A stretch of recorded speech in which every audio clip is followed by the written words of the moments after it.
x to the fourth minus 19x squared plus 48 equals 0. To solve this, you have three parts. You need to factor it. So, to factor this, factors of 48 that add up to negative 19. You can't see that. Zoom in, dude. No, you don't. It's 16 and 3. Minus 16 minus 3. Okay? So this factors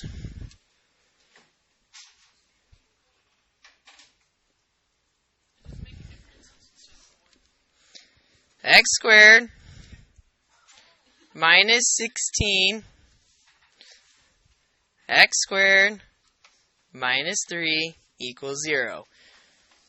When you had x squared, or as to factor, you took x and x, so you'd literally just take it divided by 2. Then you're going to do sum of cubes or difference of cubes. Like, sum of cubes or difference of cubes. Natalie, what was your question? That's your question? If we give you a cubed, you're going to do sum of cubes or difference of cubes, or difference of squares with the cubes, or you're going to do it like this. Now, with this one here, can I still factor the first part? Is there a perfect square for 16 and x squared? Okay, so this factors down to nx plus 4. Because it's a difference of squares. So you got 4 and 4, x and x. This can't factor, because 3 is not perfect square. Alright, so this is just x squared minus 3, and all of these equal 0. So when we solved in chapter 4, we took the two parts and set it equal to 0. What do we do now? Set each part. This case happens to have 3 parts. You could have 3 or 4. You could have 2, depending on the problem. So we set each one equal to 0. So x minus 4 equals 0. X plus 4 equals 0. Those ones are pretty easy. You just switch the signs. So this would be x equals 4 and negative 4. What do we do here? We just set the problem like we normally would. X squared minus 3 equals 0. How do you get x squared by itself? Add 3. X squared equals 3. How do you get x squared by itself? Square root. And when you put the square root in, x equals plus or minus the square root of 3. So what are your 4 answers? Because it's a quartic.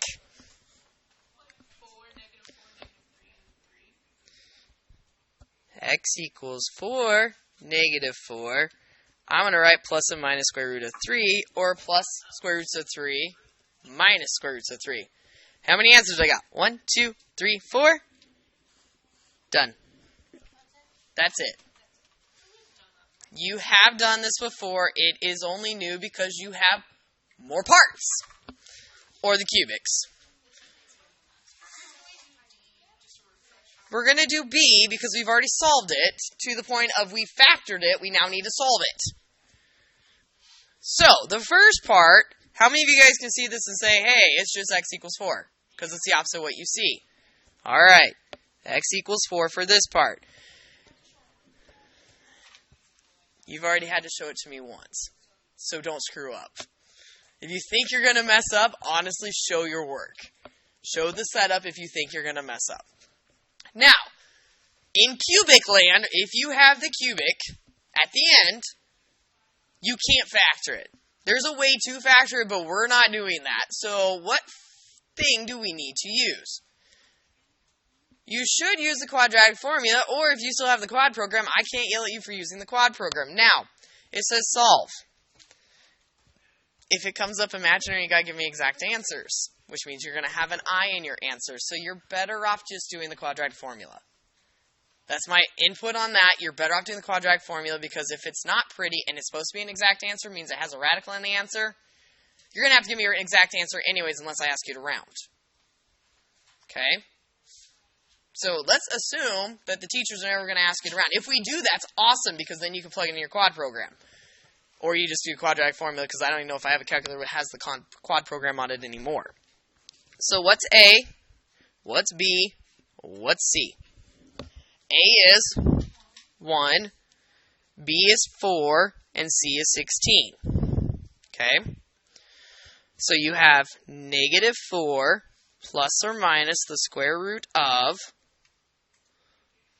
4 squared minus 4 times 1 times 16. This is 16 minus a really big number. It's going to be imaginary. All of this is divisible by 2 times 1. Now, you don't have a bunch of room, and I do everything on my calculator. Okay? This is the setup you have to show me. After this, I'm going to show you what we do. I know there's not a bunch of room. I apologize. I'm writing really big as well. So, in my calculator, once again, calculator. He's my friend. I'm going to have negative 4 plus or minus. Okay?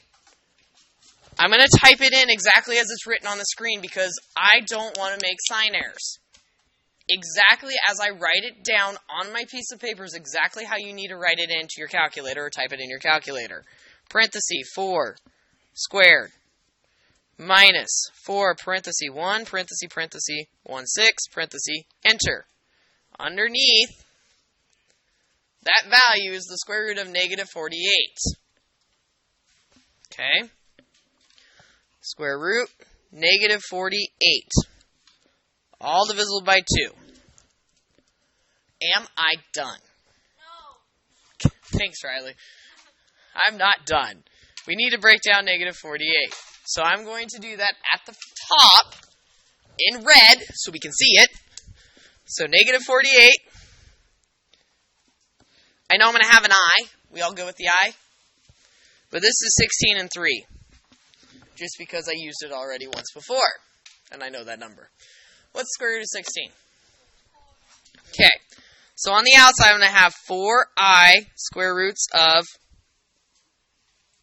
3. Are we all okay with what I did for 4i square roots of 3? Negative 48, square root of negative 48. You got 16 and 3. Square root of 16 is 4. And then you have I. I haven't gotten that far down yet, Haley. So in front, that's the part that I just did. Plus or minus negative 4 divided by 2. Can I simplify that further? Yeah. Is this 4 outside divisible by 2? Yeah. And that 4 outside divisible by 2? Final answer, writing in blue. Negative 2 plus or minus 2i root 3. That's unless it's by another radical. So that part there and this part here are my answers. How many answers are there? You have this 1, and how many's here because of the plus or minus? 2. 1, 2, 3. How many answers should I have? 3. Your degree has always told you how many solutions you have. You're just now getting to see the higher than 2s. Now, if anything repeats, that counts. So if you get where you have x squared equals, or x squared, no. We'll show you. I think there might be one on here. So do you want to do cubic to remember, or do you want to do another quartic? Okay, let's do cubic. So cubic's just like what we did. It's just we're going to refactor it. Okay? So. It won't be as bad this time. Won't be as bad. So. Some of you can automatically get to here now, which is awesome. This is a plus, that's a plus, minus, plus. If you can't get there automatically now, what we're doing is we're asking ourselves, what cubed gets you x cubed? Plus, what cubed gets you 27, which is 3. This x and this 3 correspond, let me move my paper up, to this here. What cubed, and then those are the respective spots. But once you get doing it, and you practice it, it starts to click. Also, they're on my board up here. Don't do the special right triangles. Do the stuff that's up on top. I know you guys would all rather do special right triangles. Okay, not all of us. A, B, x3, x squared, 3 times x is 3x, 9. So the really cool thing, even if you could factor this further, does it say you have to factor before you solve? No. What could you run off of that right off the bat if you wanted to? Quadratic formula. You could do that on the other ones too, but I wouldn't do that all the time. It's up to you. So really quick, what's one of my answers? Alright, one of my answers is x equals -3 because we just take the opposite of what's here. X plus 3 equals 0. If you need to see it, when you solve for x, that's how you get -3. Are we all cool with where that answer came from, went to everything else? Alright, it's not going away. Sorry, but it's not. Alright, I'm going to add another color in because I already used black and blue and red, so I'm going to add purple in for this. So, A equals 1, B equals -3, C equals 9. Also, smaller pen, I can write smaller. It's awesome like that. So now the next part is quadratic formula. So, negative times -3 plus or minus the square root of -3 squared minus 4 times 1 times 9 divisible by, correct, I'm going to write 2 times 1 just so I have my consistency. Now I also know that negative times negative is a positive. Once again, I'm very consistent with how I plug into formulas, so I don't always cancel out those signs because that's one thing I am consistent on. Don't know why.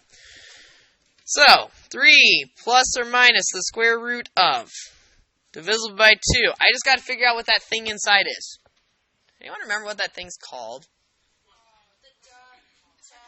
Starts with a D, and it's kind of like a duh. Discriminant. Determinant is with matrices. I'm so proud of you for remembering a word about matrices, and they're not you. Alright, plug in my calculator, type it in exactly as I see it. -3 squared minus... No, because it's a cubic. I told you that.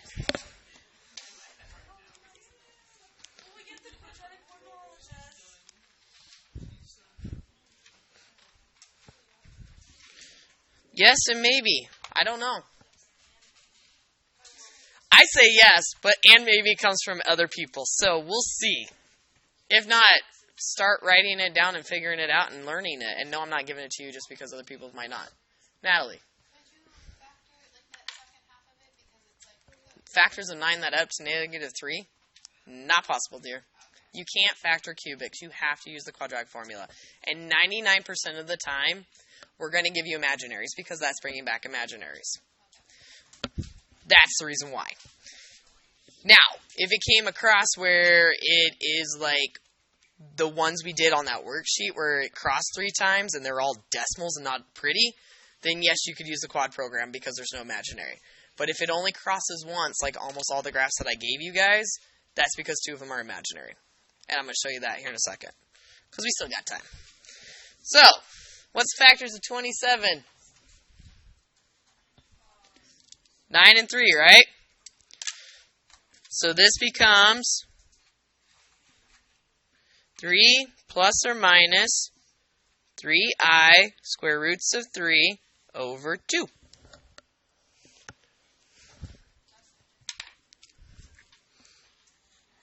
This and that are your answer.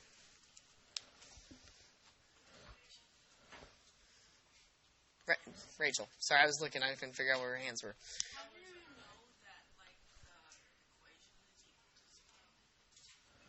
How do I know the equation's equal to 0? Because it says it right there. Because we solve. You set your equations equal to 0 in order to solve. Because that's where your x-axis is. And that y, yes.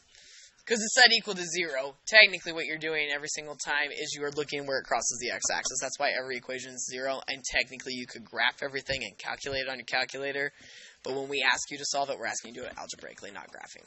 That's why we denote solve graphing, solve by solve. Does that answer your question? Cool. Natalie, and then Jalen, then Abby. Did you plug it into your calculator with parentheses? Correctly. Does it look like this?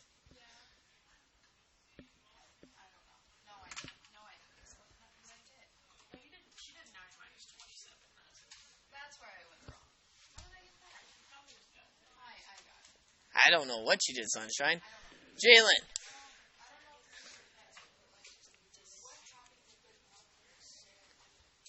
Then you just leave it. You'd pull an I. So like per se, hypothetically, that was instead the square root of negative 29. You'd pull an I out. So it'd be 3 plus or minus I root 29 divided by 2. So if you can't simplify the radical's awesome and it just stays. But if it's negative, you always got to pull out the I.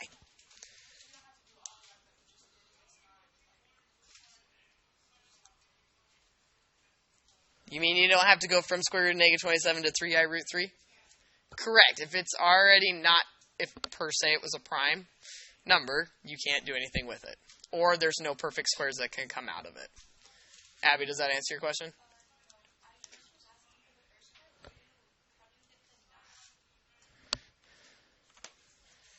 A, B, C. This is 4AC. Oh, so this comes, don't know when you were last here, my dear. This comes from the formulas, b squared. Doesn't matter which one it is. It could be this one or it could be that one, but it's always b squared. The only thing that denotes between a subtraction between two cubes or the sum of two cubes is where those signs are. Because if you look at this, the gray part, if it's the sum of two cubes, you have plus, minus, plus. Difference of two cubes, it's minus, plus, plus. That's the only thing that's different between the sum or difference of two cubes. Is where those set in stone things are. And if you watch the video that's online, currently it'll say 5.5 videos, and I think it's the very first video that's up there. This will go underneath it. It walks you through that process, and I have like color coding and everything. So, it'll help with that. Mallory.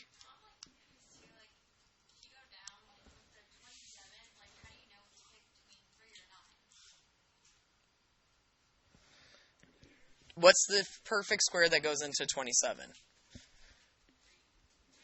3 times 9. So 9 is a perfect square, so the square root of 9 is 3, and that's why this 3 comes out. This is here. If you're doing it by, this is 27, 9, 3, this is 3, 3, group of 3s, if you're doing it by groups. That's what you're doing when you're looking at perfect squares. All right, other question before we go to number C, letter C, 4C, 2C, the one we haven't done yet. Okay, so before I do anything with this, what do I need to set it equal to? 0. Should x to the 4th become negative? No, keep your highest degree positive. Trust me, it makes your life easier. So this becomes x to the 4th minus 33x squared plus 200 equals 0. Alright. If you're doing the box method, that's fine. I don't anymore because of the fact that it takes me a while. What's the factors of 200 that add up to be negative 33? Cool. I was going to say quarters. I'm going to start with quarters divided by 25, so thanks for getting there already. Start with big numbers. Okay, when you look at big numbers, start with 10 and 20. 10 and 20 is 30. So then pick another big number that goes into it. Another big number, it's $2. 200 is $2. Quarters, divide by 25. Or just start picking numbers. I haven't written the negatives yet. I was going to say, because they want to add to be negative, you want them to be negative. Rachel. Yes, you may. So from here, divide this in half. Trust me, it's just x squared. Because we're not going to be mean and make an x cubed and an x. Like, we're not doing that to you. That's mean. I know. That comes later in life.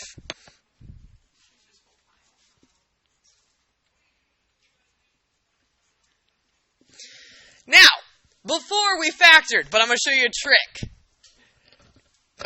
a trick. Is x squared, is there any more middle terms?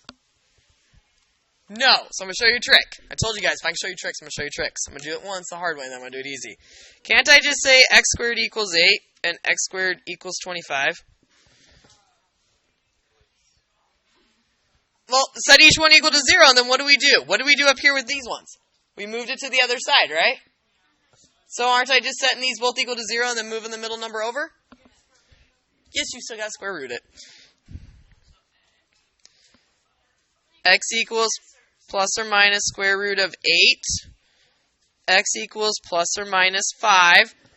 Okay, you get 4 answers, but one of these aren't done yet. Which one's not done? Square root of 8. So when you break down 8, you have 4 and 2. So this is really plus or minus the square root of 2 root 2. And you have plus or minus 5. Those are your final answers.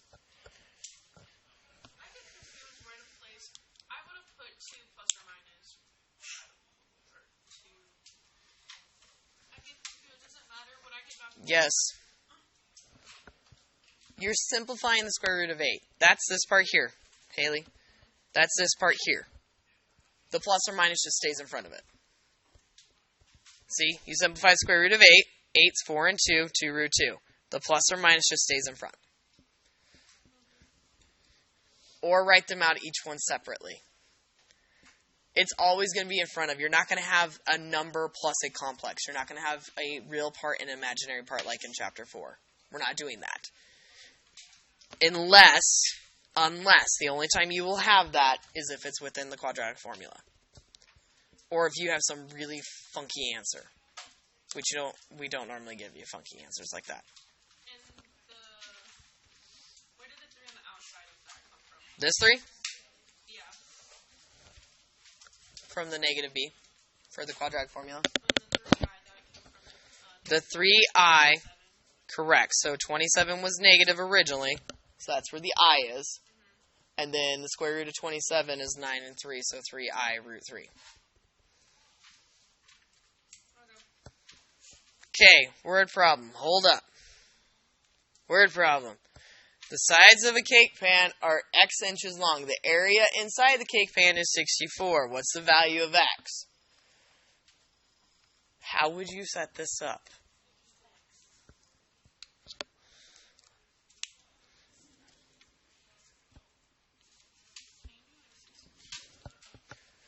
Sides of a cake pan. It says area. Area is length times width, right? If you need a drawing, x and x, 64. So then you would just solve it.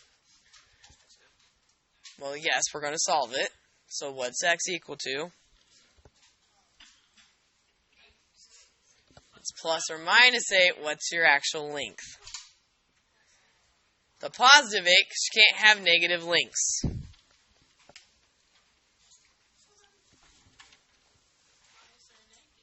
Because what do you do when you take the square root of both sides? Because you put the square root in, you have to account for it. Now, could there be a possibility where a negative answer works? Yes, because depending on how it's written, you could actually have to multiply two things together, like x minus 3 and x minus 3, because you're going to decrease both sides by 3 and have to do math.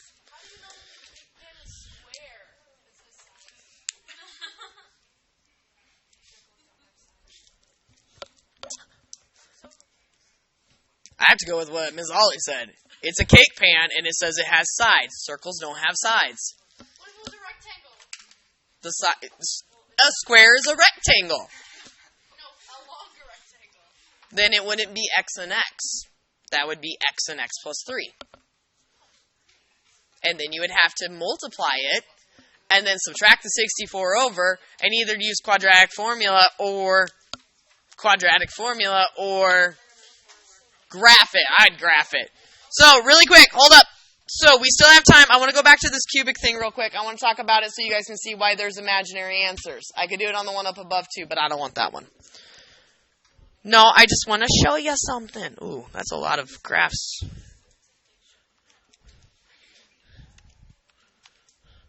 Alright, so x cubed plus 27. I graphed it, okay? No, it's not. But I'm going to show you why. Because it said it right there. So looking at this, what's that 27? X cubed plus 27. It doesn't have an X on it. What is that? The y-intercept. So, looking at this, it looks like it comes down, goes back up. I'm not too sure. So, zoom box.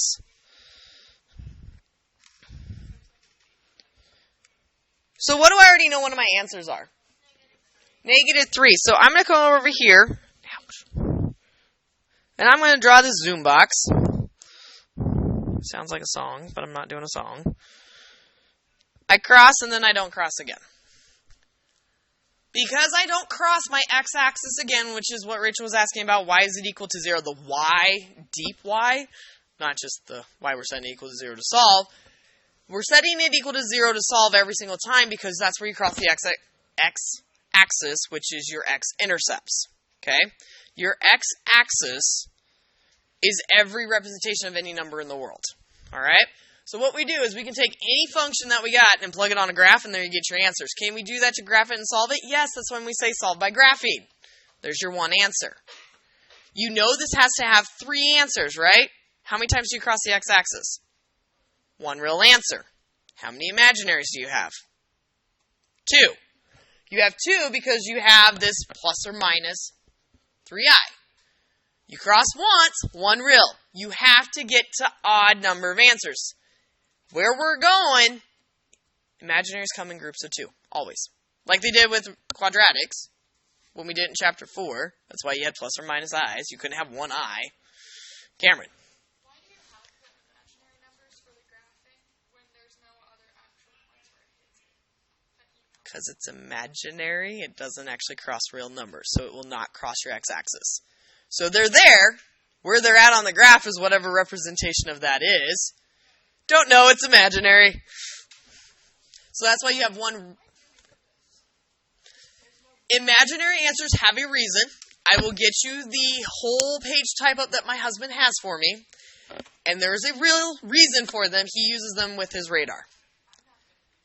No, you will not use them, and there's a very select individual, and I'm actually married to him, and I can say, hey, tell me where you're going to use this. He uses it for radar. So they use imaginary numbers. That's why your GPS isn't always exact.